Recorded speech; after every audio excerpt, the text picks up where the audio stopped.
Mobile unboxing করা হইতেছে। মনির ভাই এই মোবাইলটা আলমজ ভাইকে গিফট করলো, দেশের থেকে ছুটি কাটে আসছে, ঠিক আছে। আনবক্সিং করতেছি, এখন আনবক্সিং করে এই যে গিফট করবো। নুনের থেকে ক্রয় করা হয়েছে, নুনে থেকে কিস্তিতে, নগদ পেমেন্টে নিতে পারবেন। আপনারা যদি কিভাবে নেবেন জানতে চান তাহলে কমেন্ট বক্সে অবশ্যই কমেন্ট করবেন।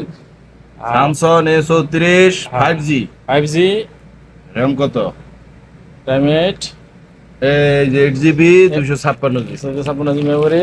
মাশাআল্লাহ, কালারটা কিন্তু সেই এবার একেবারে বাবিকে হাতিয়ে দিবে, তো এই জন্য একেবারে বাবির কালারে নেওয়া হয়েছে আর কি। আন্দারে দেখা যাক কি আছে, দেখা যাক এটার ভিতরে কি গোল্ডেন আছে। মাশাআল্লাহ মাশাআল্লাহ, এমন কিছু নাই, পেপার আর হইলো ময়ফল। ও মাশাআল্লাহ, কালারটা সেই